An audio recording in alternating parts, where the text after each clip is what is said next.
Sa gitna ng mga batikos patungkol sa umunoy pagkaantala ng impeachment trial ni Vice President Sara Duterte, inilatag na ng Senado ang kanilang plano para rito.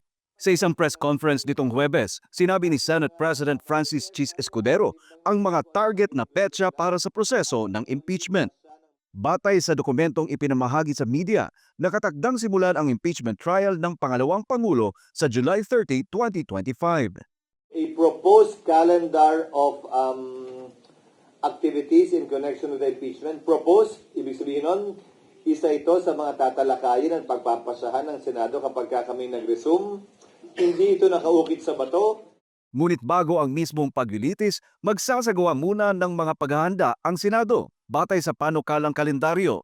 Sa June 2 ang muling pagbabalik sesyon ng Senado at sa araw na ito rin gagawin ang pagbasa ng Articles of Impeachment sa sesyon sa Senado at pag-aproba ng Revised Rules of Procedure. Sa June 3 naman magko-convene ang impeachment court at panunumpa ng incumbent senator judges. Sa June 24 hanggang July 25 naman, isasagawa ang pre-trial. Habang sa July 29 naman ang panunumpa ng mga bagong halal na senator judges. Bagamat opisyal nang nakatakda ang paglilitis sa July 30, iginiit ni Escudero na walang planong mag-overtime ang Senado para rito. Ayon sa kanya, ang paglilitis ay isasagawa lamang mula alas 9 ng umaga hanggang alas 2 ng hapon upang hindi makaapekto sa iba pang legislative duties ng Senado. Kasi naepektuhan ng labis yung aming legislative function at legislative work. Ngayon, malaking bahagi ng corona impeachment nangyari din nung recess. So wala naman talagang sesyon. Committee hearing lamang ng umaga ang meron. So pwede talaga yon. Pero kung meron kaming sesyon, hindi namin pwedeng isuspended animation ang legislative work ng Senado, lalo na pag-uusapan dyan, yung pinaka-importanteng piraso ng legislasyon na dapat ipasa ng Kongreso, ang tao ng budget. Matatandaan na nitong nakaraang linggo, sinimulan na ng Senado ang mga paghahanda sa session hall upang ito'y maiangkop sa magiging impeachment court setup. Noong 20 ng Pebrero ay naglabas na rin ng kautusan ang Senado sa kanilang mga opisina upang bumuo ng Administrative Support Group para sa impeachment court.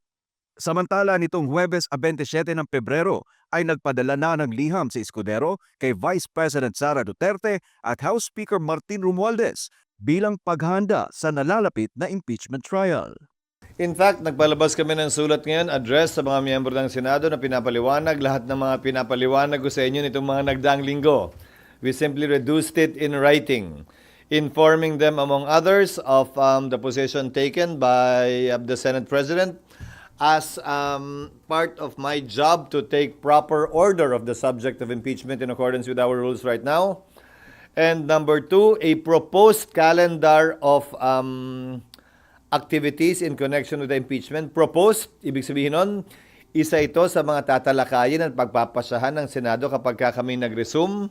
Hindi ito nakaukit sa bato, hindi ito yung mangyayari na talaga, pero sinasabi ko na rin sa inyo, di ba, in 10 days, pag summons, para magkaroon sila ng ideya na, at nang habang recess ay matimbang na nila kung ano talaga yung gusto nila, at anong magiging pasya ng mas nakararami kaugnay niyan.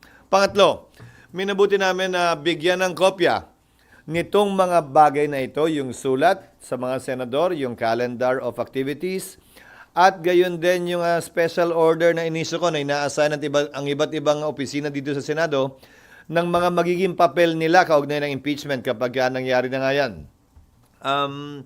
Lahat yan, pinagbigay alam din namin sa Kamara sa pamamagitan ni Speaker Martin Romualdez at sa nasasakdal kay Vice President Sara Duterte para sa kanilang impormasyon, reference at kaalaman sa interes ng pagiging transparent.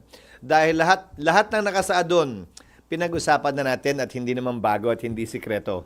Kaya lang, minabuti na namin isulat yon at gawing formal para kung may gustong mag-question, may gustong mag-akyat sa korte, ika nga, pwede nilang gawin yan ngayon pa lamang para pag nagsimula ay tuloy-tuloy na talaga. Sir, sorry for soundbite lang. Pwede pong kahit summary lang sir ng mga gawain ng mga iba't ibang office sa Senate like Victor Cockford. Hindi ko na maalala yun. Iganon mo na lang yung sulat. Hindi ko nga maalala kasi sila lang naman yung gumawa nung kinopy lang nila yung dati.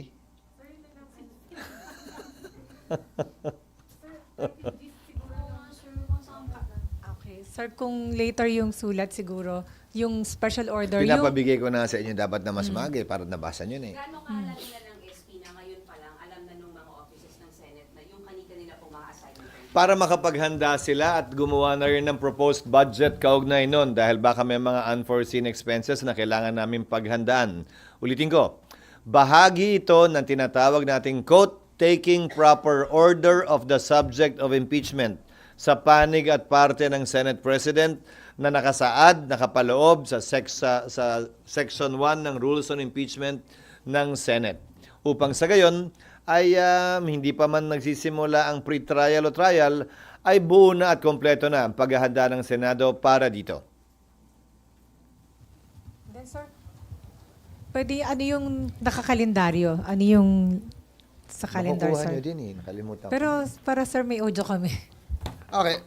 Ito rin yung sinasabi ko sa inyo noon pa, but ulitin ko, proposed calendar of activities ito at hindi ito nakaukit sa bato. So, June 2, resumption of session, presentation ng articles of impeachment by the prosecutors. Isang bagay ito na nakasaad sa aming rules at sa rules ng Estados Unidos kung saan kinopya ang rules on impeachment. In other words, babasahin man lamang yung mga allegations sa plenaryo para formally ay maging parte ng records ng Senado ito. Approval ng rules dapat magawa na rin namin ng June 2. Again, more or less, depende kung gaano kahaba ang debate. June 3, pwedeng mag-oath taking na ang mga senador bilang judges. Mauuna mag-oath taking ang presiding officer at yung presiding officer magpapa-oath sa mga senator judges. Pwede na rin pagkasunduan doon ang pag-issue ng summons na pwedeng ma-issue by June 4. From June 14 to 24, palitan ng pleadings yan sa magkabilang panig. At roughly from June 24 to July 25, yung pre-trial. Dahil sang-ayon sa Rules of Court, kung maalala nyo, sa mahaba natin at ilang ulit ng usapan at kwentuhan tungkol dito, nakalagay sa Rules of Court, dapat iset ang pre-trial not more than 1 month from the time the last pleading is filed by either party. So, tamang-tama lang. By July 28, magre-resume na ang Kongreso. Siyempre, wala tayong magagawa sa unang araw. July 29, inaasahan namin na susumpa ang 12 bagong senador na magiging bahagi ng 20th Congress. Maliban dun sa unang 12 kami na sumumpa na, hindi naman na kailangan sumumpa pang uli. At inaasahan namin na sa susunod na araw, July 30, kung yan ang mapagkakasunduan ng mayoriya, ay magsisimula na ang paglilitis o presentation of evidence. Silly question, pero yung mga senador na hindi natatawid sa next Congress, kasama pa rin sila mag-oath sa June. Na hindi na I mean, mag-oath kailan? sa June, sir, before you adjourn, as Dalawang senator oath. judge. Sila'y bahagi pa rin ng 19th Congress. Lahat ng senador ng 19th Congress ay mag-oath. Dahil ang termino nila ay matatapos sa June 30 pa lamang. Ano man ang mangyari dun sa 7 reeleksyonista kaugnay ng darating na eleksyon. Hindi kayang baguhin nun na ang termino nila ay hanggang June 30, 2025. So, kung July 30 yung likely na pag-trial, kailan, sir, mangyayari yung pag-open ng impeachment court? I mean, yung magko-convene kayo as impeachment court?